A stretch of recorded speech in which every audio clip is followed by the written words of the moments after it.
Good morning, students. Welcome back again to the new session of learning in this lockdown period. Okay, this is your business studies classes of class 12, and we are discussing chapter number 12, that is consumer protection. Okay, तो अब हम देखेंगे marks indicating quality in different products. ठीक है, जैसे हमें कैसे पता चलेगा कि कौन सा प्रोडक्ट अच्छा है या फिर कौन सा प्रोडक्ट हमें यूज़ करनी चाहिए. इसके लिए हमें डिफरेंट मार्क्स, वहाँ पे हमने मार्क, हम लोग जाते हैं ना कोई भी चीज़ खरीदने, कोई भी प्रोडक्ट खरीदने, तो वहाँ पे मार्क्स देखते हैं कि ये ISI मार्क है कि नहीं. तो आज हम लोग मार्क्स के बारे में पढ़ेंगे. तो सबसे पहला है ISI मार्क. ठीक है, on consumer durable products electronic items. ये कहाँ होता है? Durable products. ड्यूरेबल प्रोडक्ट्स मतलब ऐसे प्रोडक्ट्स जिसको हम बहुत लंबे समय तक यूज़ कर सकते हैं, ऐसे प्रोडक्ट को बोलते हैं ड्यूरेबल प्रोडक्ट्स. ओके, और यहाँ पे इलेक्ट्रॉनिक आइटम्स में भी ISI मार्क होता है. ठीक है, and second is egg mark. Egg mark generally agriculture commodities. ठीक है, लाइक ऑयल में भी आप देखोगे एग मार्क है, क्योंकि वो भी एग्रीकल्चर एक्टिविटीज़ कमोडिटीज़ होते हैं. And live stock product, and जो लाइव स्टॉक प्रोडक्ट होते हैं उसमें भी क्या होता है, आपका एग मार्क आप चेक करके लेते हैं. बहुत सारा ऑयल्स में, लाइक आप जो ईडेबल ऑयल्स होते हैं उसमें एग मार्क का निशान रहता है. तो आपको यहाँ पे बगल में निशान भी बनाया हुआ है, आप देख सकते हो उसको.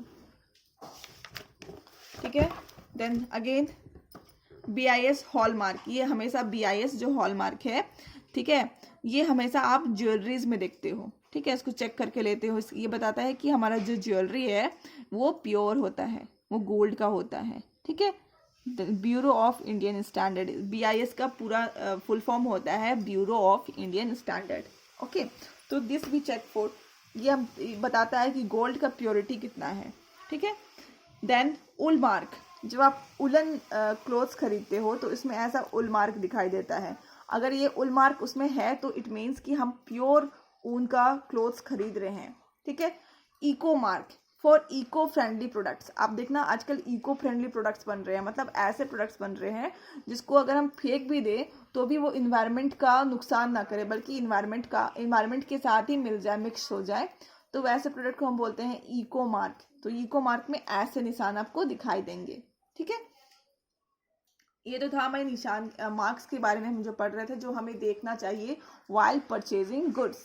ओके, एंड नेक्स्ट हमारा है रिलीफ और remedies are available to consumer on complaints filed by him.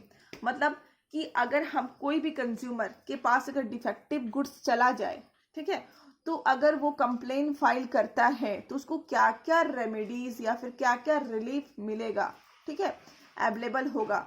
तो वो हम लोग आज पढ़ने वाले हैं.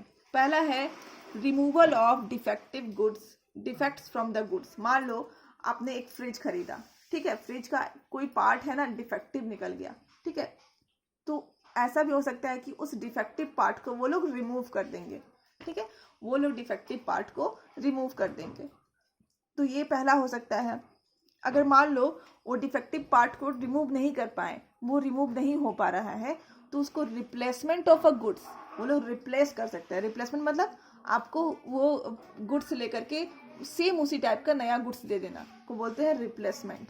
ओके, देन थर्ड इज, मान लो रिप्लेसमेंट का भी कोई कुछ नहीं हुआ, रिप्लेस भी नहीं हो पा रहा है, तो then third is refund of the price paid. तो आप लोग क्या करेंगे, वो पूरी की पूरी प्राइस को क्या करेंगे, आपको रिफंड कर देंगे. ठीक है, जैसे हमारे साथ एक बार हुआ था कि हमने जोमेटो से खाना मंगाया था एंड हमें खाना डिलीवर्ड नहीं हुआ था, बट हमारे यहाँ पे दिखा दिया delivered, but when we complained the refund of the price was paid to us. Okay, मान लो रिफंड भी नहीं हुआ. ठीक है, यहाँ तक हो गया.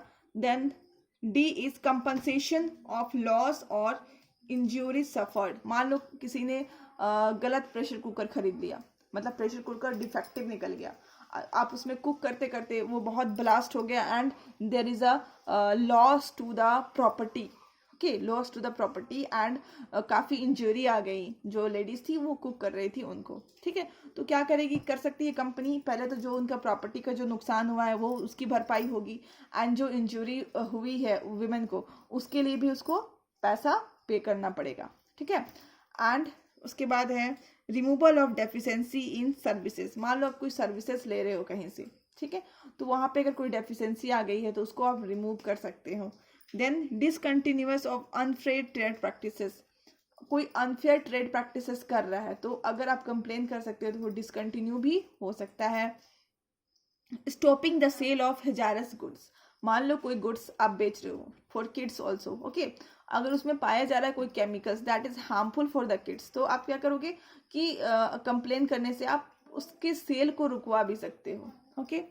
Withdrawal of hazardous goods from the market, ठीक है, अगर ये प्रूव हो जाता है कि आप जो गुड्स बेच रहे हो that is dangerous for any kind of person, so it can be band, उनका जो सेल है वो मार्केट में बैन करा सकते हो आप with the complain, okay.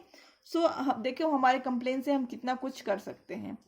Then next is with payment of adequate cost to grieved party, मतलब कोई जो पार्टी है जिसे बहुत नुकसान हुआ है उसको हम लोग पेमेंट कर सकते हैं ताकि उसकी नुकसान की भरपाई हो सके, ओके।